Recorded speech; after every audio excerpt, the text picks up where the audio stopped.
Infinite movie 2021 में release हुई है।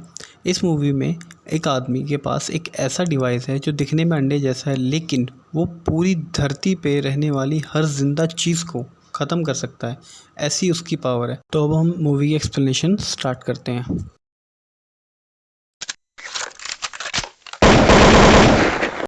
मूवी की स्टार्टिंग में हमें एक आदमी दिखाया जाता है जो पुलिस से बचकर भाग रहा होता है। इस आदमी का नाम है डिलन और इसके पेट पर कुछ चोट लगी है जिसे ये खुद ठीक करने की कोशिश कर रहा है। साथ ही हमें इसके दो साथी भी दिखाए जाते हैं जिनका नाम है, जो दूसरी गाड़ी से डिलन के पीछे आ रहे हैं। इनमें है एडम और दूसरी है सोफ़ी। डिलन उन्हें बताता है कि उसे वो सामान मिल चुका है और अब ये सब यहाँ से भाग रहे हैं। पुलिस डिलन का रास्ता रोक देती है और उसे एक ऐसे रास्ते पर जाना पड़ता है जो आगे से बंद है। अब डिलन एडम से कहता है कि अगर मैं मर जाऊं तो मेरी बॉडी को चेक ज़रूर करना। तभी हमें दिखता है डिलन अपनी मैजिक पावर्स को यूज़ करके उस पुल से जंप लगाता है और सीधा एक क्रेन के ऊपर जाके कूद जाता है। उसके पास एक तलवार और एक सूटकेस होता है। दूसरी तरफ एडम और सोफ़ी की गाड़ी एक ट्रक से टकरा जाती है और उनका एक्सीडेंट हो जाता है और ये सब ऊपर से डिलन देख रहा होता है। अब इन दोनों को ज़्यादा चोट नहीं आई होती, लेकिन तभी हमें दिखता है कि उस ट्रक से एक आदमी उतरता है जिसके पास एक बंदूक थी। अब इन दोनों को भी पता चल जाता है कि इनका आखिरी टाइम आ चुका है। तभी वो आदमी इन दोनों की तरफ एक बुलेट फायर करता है और वो बुलेट सीधा इनकी गाड़ी में जाके ब्लास्ट करती है और ये ऊपर से डिलन देख रहा होता है। तभी एक आदमी की आंख खुल जाती है और हमें पता चलता है कि वो एक सपना देख रहा है। इस आदमी का नाम इवान है और हमें बताया जाता है कि इसकी बचपन से इसे ऐसे सपने आते हैं और उनके इलाज के लिए ये कुछ गोलियां खाता है, लेकिन अब उसके पास पैसों की इतनी कमी है कि वो ये गोलियां नहीं खरीद सकता। तभी हमें दिखाया जाता है कि इवान एक कंपनी में जॉब के लिए जाता है, लेकिन उसकी प्रोफाइल की वजह से उसे वहाँ जॉब नहीं मिलती, तो उसे वापस अपने घर आना पड़ता है। अब नेक्स्ट सीन में इवान को दिखाया जाता है और वो एक तलवार बना रहा होता है और साथ ही साथ उसे कुछ विजन्स भी आ रहे होते हैं और हमें दिखता है कि फाइनली उसने तलवार बना ली है, लेकिन उसे खुद भी नहीं पता कि उसने ये कैसे किया, क्योंकि उसने आज से पहले ऐसा कभी नहीं किया था। इवान वो तलवार लेके रोनी नाम के एक गैंगस्टर के पास आता है जिसने उसे ये तलवार बनाने के लिए कहा था और बदले में वो उसे वही गोलियां देगा जो इवान को चाहिए। अब वो एक तरीके का ड्रग्स थी, इसीलिए वो उसे अवेलेबल करवा देता है। रोनी उसे 55 गोलियां देता है जबकि डील 60 गोलियों की थी। इवान उसे कहता है कि उसे उन गोलियों की बहुत ज़्यादा ज़रूरत है तो वो उसे पूरी गोलियां दे, लेकिन बदले में रोनी उसे मना करते हुए वहाँ से जाने के लिए कहता है। गुस्से में आकर इवान रोनी से वो तलवार और गोलियां छीनकर वहाँ से भाग जाता है। अब हमें दिखाया जाता है कि वो भागते भागते पीछे से रोनी और उसके आदमी उस पर गोली चलाते हैं। अब इवान एक दीवार पर जाकर खड़ा हो जाता है और तभी उसे वही विजन्स आने लगते हैं कि वो किसी बर्फ़ के पहाड़ से नीचे गिर रहा है। तभी वो उस दीवार से भी नीचे गिर जाता है और पुलिस उसे पकड़कर ले जाती है। अब इवान का डाटा पुलिस रिकॉर्ड्स में चढ़ चुका था और हमें दिखाया जाता है कि एक टॉम नाम का आदमी भी उसके इस रिकॉर्ड को पढ़ रहा होता है। वो उस तलवार को भी देखता है और कहता है कि ऐसी तलवार तो सिर्फ डिलन ही बना सकता था। अब वो नोरा नाम की एक लड़की को इवान को उस जेल से छुड़ा कर लाने के लिए कहता है। यहाँ जेल में इवान से एक आदमी मिलने आता है जिसका नाम बॉब होता है। उसके पास इवान की तलवार होती है और वो उसकी तलवार की काफ़ी तारीफ़ भी कर रहा होता है। तभी वो बताता है कि इवान को वो बहुत पहले से जानता है और ये दोनों बहुत अच्छे दोस्त भी हैं, लेकिन इवान उसे नहीं पहचानता। बॉब इवान को बताता है कि हम दोनों का पुनर्जन्म हुआ है और हम कई जन्मों से एक दूसरे के दोस्त हैं, और वो इवान को बताता है कि इसी वजह से तुमने इतनी अच्छी तलवार बनाई है जबकि तुम इसके बारे में कभी जानते भी नहीं थे। और ये बात सुनकर इवान उस पर थोड़ा सा भरोसा करता है, लेकिन उसकी बातों को नज़रअंदाज कर देता है। तभी बॉब उसे कुछ चीज़ें दिखाता है और कहता है इससे तुम्हें सब याद आ जाएगा, लेकिन इवान को कुछ भी याद नहीं आ रहा होता है। तभी बॉब उसे गन दिखाकर डरा कर कहता है कि इन चीज़ों को छुओ और याद करने की कोशिश करो। तभी हमें दिखाया जाता है कि इवान को कुछ विजन्स दिखने लगे और ये देखकर बॉब खुश हो जाता है। इससे पहले बॉब उससे और कुछ कह पाता तभी वहाँ नोरा आ जाती है और बॉब पर गोलियां चलाकर इवान को गाड़ी में बैठाकर वहाँ से ले जाती है।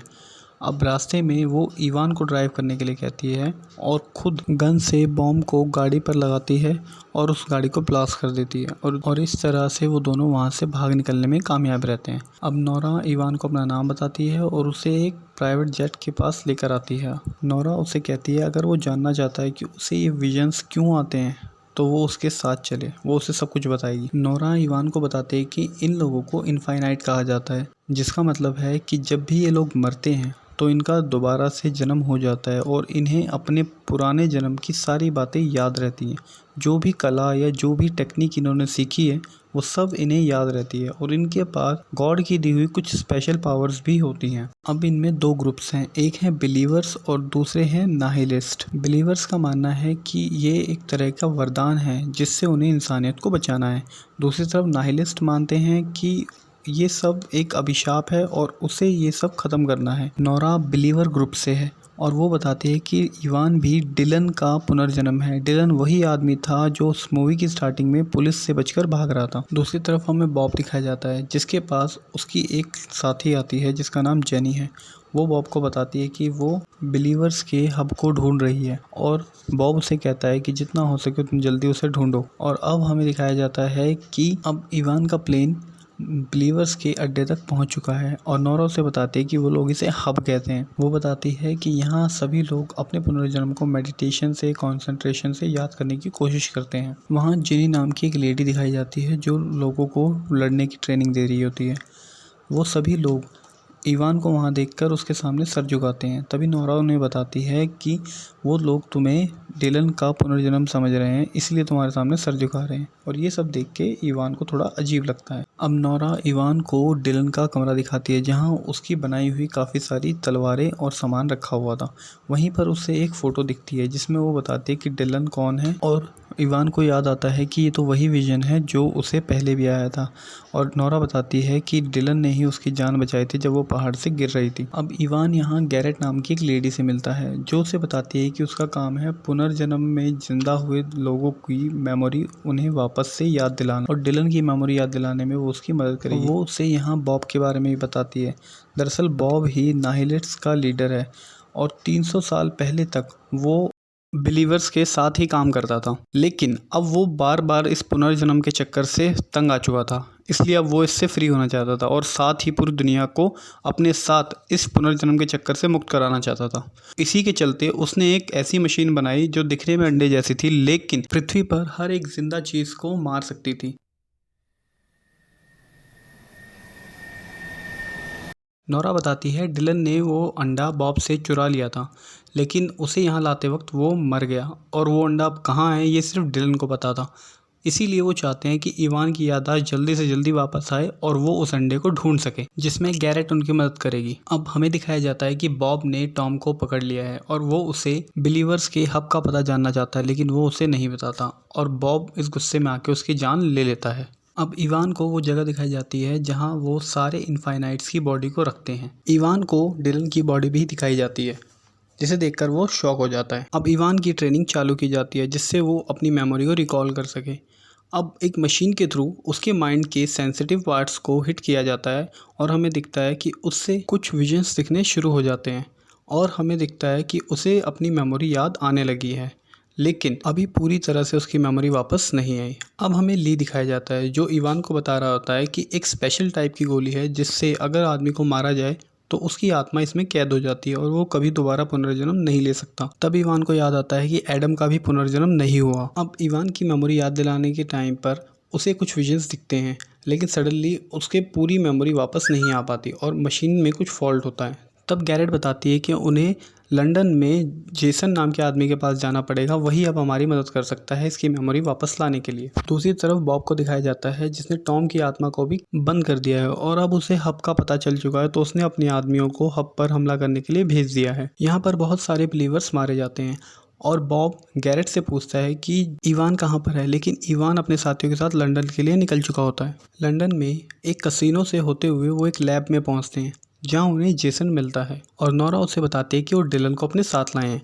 डिलन का नाम सुनकर जेसन खुश हो जाता है और वो उनकी मदद के लिए तैयार हो जाता है, लेकिन जेसन इवान को बताता है कि इस मशीन का इस्तेमाल करने में जान जाने का खतरा है, क्योंकि इसके लिए इवान को पूरी तरह से पानी में डूबना पड़ेगा। और ना चाहते हुए भी इवान उस मशीन का इस्तेमाल करने के लिए मान जाता है। जैसे ही वो मशीन के अंदर जाता है पानी भरना शुरू हो जाता है और थोड़ी देर बाद उसका दम घुटने लगता है और ये सब बाहर बैठकर बॉब भी अपने फ़ोन पर देख रहा होता है कैमरों की हेल्प से। अब सबको लगता है कि इवान मर चुका है और सब उसे मशीन से बाहर निकालने लगते हैं, लेकिन हमें दिखाया जाता है कि इवान को उसकी मेमोरीज के विजन्स दिखने लगते हैं, यानी कि इवान को उसके पुराने जन्म की सारी बातें याद आने लगी हैं। अब अचानक से इवान उठता है और सबको बताता है कि उसे सब कुछ याद आ गया है। उसे याद है कि उसने अंडा कहाँ छुपाया है। वो सबको बताता है कि उसने अंडा अपनी बॉडी के अंदर छुपा दिया था। ये बात बाहर बैठा बॉब भी सुन लेता है। तभी बॉब हब में जाकर डिलन की बॉडी लाने के लिए बोलता है और अपने आदमियों से कहता है कि इवान और उसके साथियों को यहीं पर खत्म कर दो। उनकी गोली से जिन्नी की वहीं पर डेथ हो जाती है और इवान को भी गोली लग जाती है। अब वो सब पीछे हटते हैं। तब ली कहता है कि तुम लोग यहाँ से चले जाओ, मैं इन सबको यहीं पर संभाल लूंगा। उनके अंदर आते ही ली उन पर मशीन गन से फायर करता है।